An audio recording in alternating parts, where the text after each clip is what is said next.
जय गुरु जी। संगत जी आज मैं महाशिव पुराण का 7वां अध्याय सुनाने जा रही हूँ। संगत जी, ये महाशिव पुराण है। इसका एक एक अध्याय गुरु जी की ब्लेसिंग के तौर पे है। इस मैं बस इतना ही कहना चाहूँगी, जब भी आप शिव पुराण सुने उस शिव पुराण के अध्याय को पूरा सुनिए। गुरु जी की अंत में ब्लेसिंग मिलती है।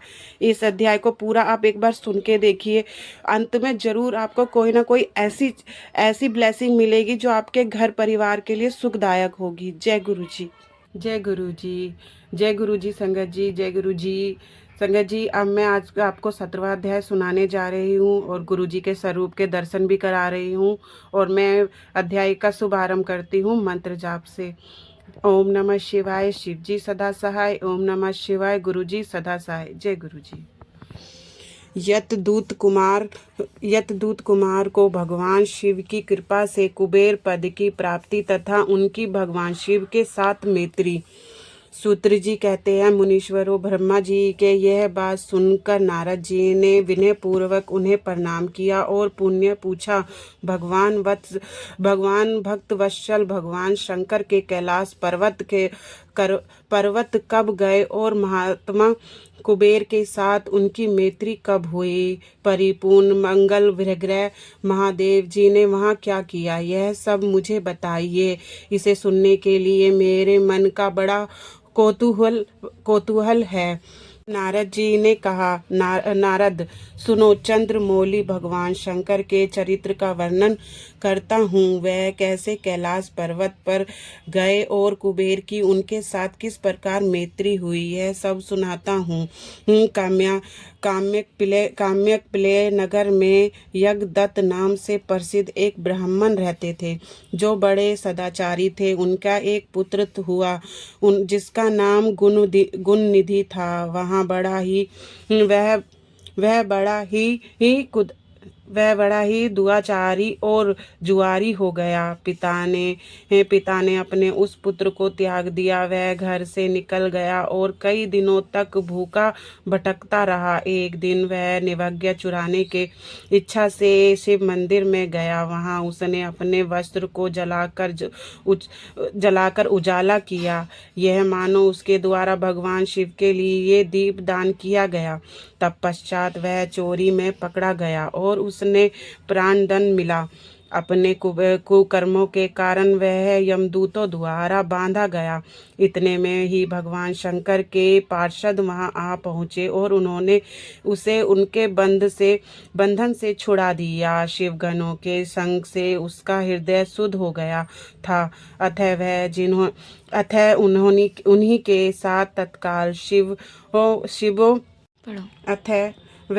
के साथ तत्काल शिवलोकों में चला गया। वहां सारे दिव्य भोगों का उपभोग तथा उमा महेश्वर का सेवन करके कैलाश तंत्र में वह कलिराज अरविंद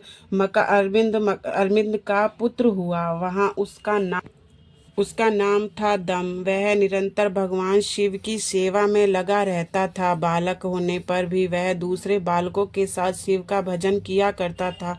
वह कर्मस्य युवा स्थल को प्राप्त हुआ और पिता के परलोक गमन के पश्चात राज सिंहासन पर बैठा। राजा दमन बड़ी प्रसन्नता के साथ सब लोग और शिव धर्मों का प्रचार करने लगे। भूपाल दम का दमन करना दूसरों के लिए सर्वथा कठिन था। ब्रह्मांड समस्त शिवलोकों में दीप दान करने के अतिरिक्त वह दूसरे किसी धर्मों के नहीं जानते थे। उन्होंने अपने राज्यों में रहने वाले समस्त ग्रामाध्यक्षों को बुलाकर यह आज्ञा दे दी कि शिव मंदिर में दीप दान करना सबके लिए अनिवार्य होगा। जिसका ग्रामाध्यक्ष के गांव के पास जितने शिवालय हों वह वहां बिना कोई विचार किए सदा दीप जलाना चाहिए।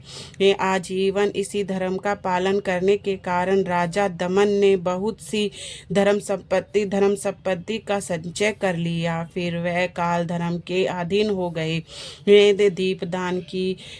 दीपदान की वासना से युक्त होने के कारण उन्होंने शिवालयों में बहुत से दीप जलवाए और उनके फलस्वरूप जन्मांतर में वह रतन में में दीपों की प्रभाव के आश्रय हो अलकापुरी के स्वामी हुए। इस प्रकार भगवान शिव के लिए किया हुआ थोड़ा सा भी पूजन या आराधन समुदाय अनुसार महान फल देता है। ऐसा जानकर उत्तम सुख की इच्छा रखने वाले लोगों को शिव का भजन अवश्य करना चाहिए। वह दीक्षित का पुत्र और जो सदा सब प्रकार के धर्मों में ही रचा पचा रहता था, देवयोग से शिवालय में धन चुराने के लिए गया और उसने सर्वथ वंश अपने कपड़ों को दीप की बत्ती बनाकर उसके प्रकाश से शिवलिंग के ऊपर का अंधेरा दूर कर दिया। इस सत्कर्म फलस्वरूप वह कलिग देश का राजा हुआ और धर्म में उसका अनुराग हो गया। फिर दीप की वासना का उदय होने से शिवालयों में दीप जलवाकर उसने यह दिक्पालों का पद प्राप्त कर लिया। मुनीश्वरों, देखो तो सही, कहाँ उसका वह कर्म और कहाँ यह दिक्पाल की अपवधि जिसका यह मानव धर्म का प्राणी इस समय यहाँ उपभोग कर रहा है। अतः यह तो उसके ऊपर शिव के संतुष्ट होने की बात बताई गई है। अब एक चित्र होकर यह सुनो कि किस प्रकार सदा के लिए उसकी भगवान शिव के साथ मित्रता हो गई। मैं इस प्रसंग का तुमसे वर्णन करता हूँ। नारद, पहले के पाख कल्प की बात है। मुझ ब्राह्मण के मानस पुत्र सत्य से विश्वा का जन्म हुआ और विश्वा के पुत्र वेगर्शन कुबेर हुए।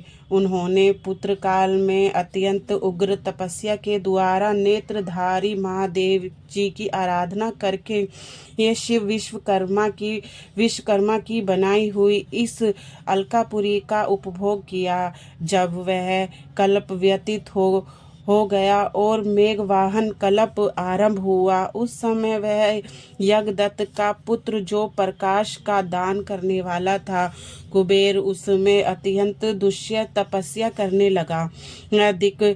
दीपदान मात्र से मिलने वाली शिव भक्ति के प्रभाव को जानकर वह शिव की चित्र काशीपुरी में गया और अपने चित्त रूपी यतन में प्रदीपों से 11 रुद्र को उद्भोगित करके अन्यत भक्ति एवं स्नेह संपन्न हो वह अत्यता पूर्वक शिव के ध्यान में मगन हो निश्चल भाव से बैठ गया जो शिव की एकता का महान मात्र है। तप रूपी अग्नि से बढ़ा हुआ है काम क्रोधित महाविघ्न रूपी पतगनों के आघात से शून्य है। प्राण निरोगी रूपी वायु शून्य स्तंभ में निश्चय भाव से प्रकाशित है। निर्मल दृष्टि के कारण स्वरूप से भी निर्मल है तथा सदा रूपी पुष्पों से जिसकी पूजा की गई है। ऐसे शिवलिंग की प्रतिष्ठा करके वह तब तक तपस्या में लगा रहा जब तक उसके शरीर में केवल अस्थित और चर्म मात्र ही अवशिष्ट नहीं रह गए। इस प्रकार उसने 10,000 वर्षों तक तपस्या की। तदंतर विशालाक्षी पार्वती के साथ भगवान शिवनाथ कुबेर के पास गए। उन्होंने प्रसन्नचित्त से अलकापति की ओर देखा। वह शिवलिंग में मन को एकाग्र करके उठे काठ की भांति स्थिर भाव से बैठे। भगवान शिव ने उनसे कहा, अलकापते, मैं वर देने के लिए उद्यत हूँ, तुम अपना मनोरथ बताओ। यह वाणी सुनकर तपस्या के नदी कुबेर ने जो ही आंखें खोलकर देखा तो ही उमा वल्लभ भगवान श्रीकंठ सामने खड़े दिखाई दिए। वह उद्काल के क्षत्रिय सूर्यों से अधिक तेजस्वी थे और उनके मस्तक पर चंद्रमा अपनी चांदनी बिखेर रहे थे। भगवान शंकर के तेज से उनकी आंखें चौंधिया गई।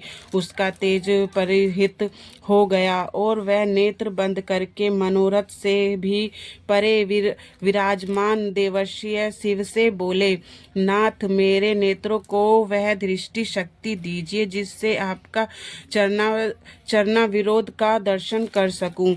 स्वामी, आपका प्रत्यक्ष दर्शन हो, यही मेरे लिए सबसे बड़ा वर है। इस दूसरे किसी वर से मेरा क्या प्रयोजन है? चंद्रशेखर, आपको नमस्कार है। कुबेर की यह बात सुनकर देवादिदेव उमापति अपनी हथेली से उनका स्पर्श करके उन्हें देखने की शक्ति प्रदान की। दृष्टि शक्ति मिल जाने पर यज्ञदत्त के उस पुत्र ने आंखें फाड़ फाड़ कर पहले उमा की ओर देखना आरंभ किया। वह मन ही मन सोचने लगा, भगवान शंकर के समीप यह स्वर्गा सुंदरी कौन है? इनसे कौन सा ऐसा तप किया है जो मेरी भी तपस्या से बढ़ गया है। यह रूप, यह प्रेम और यह सौभाग्य और यह असीम शोभा सभी अद्भुत है। वह ब्राह्मण कुमार बार बार यही कहने लगा। जब बार बार यही कहता हुआ वह क्रूर दृष्टि से उनकी ओर देखने लगा, तब बामा के अवलोकों से उनकी बाईं आंख फूट गई। तदंतर देवी पार्वती ने महादेव जी से कहा, प्रभु, यह दुष्ट तप्पी बार बार मेरी ओर देखकर क्या बक रहा है? आप मेरी तपस्या के तेजों को प्रकट कीजिए। देवी की यह बात सुनकर भगवान शिव ने हंसते हुए उनसे कहा, उमे, यह तुम्हारा पुत्र है। यह तुम्हें क्रूर दृष्टि से नहीं देखता, अपितु तुम्हारी तय सम्मति का वर्णन कर रहा है। देवी से ऐसा कहकर भगवान शिव पुण्य उसकी ओर ब्रह्मा कुमार से बोले, वत्स, मैं तुम्हारी तपस्या से संतुष्ट होकर तुम्हें वर देता हूँ।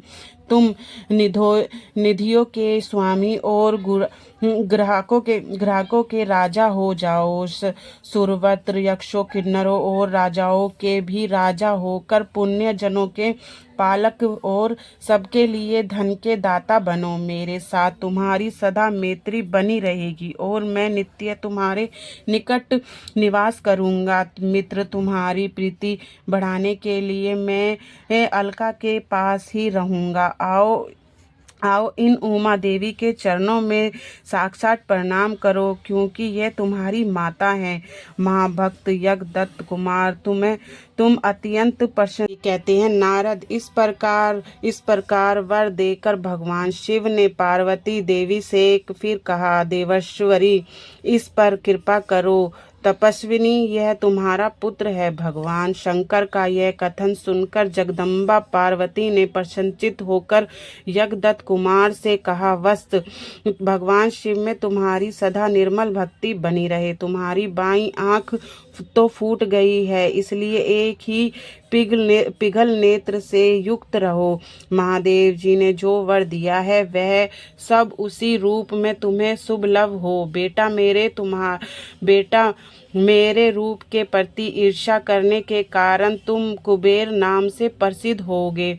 इस प्रकार कुबेर को वर देकर भगवान महेश्वर पार्वती जी के साथ अपने विश्वेश्वर धाम में चले गए। इस तरह कुबेर भगवान शंकर की मैत्री प्राप्त की और अलकापुरी के पास जो कैलाश पर्वत है वह भगवान शंकर का निवास हो गया। जय गुरु जी। संगत जी, आज आपको धन की प्राप्ति हो रही है, क्योंकि इसमें कुबेर जी के वर्णन का व्याख्यान किया हुआ है। जय गुरु जी।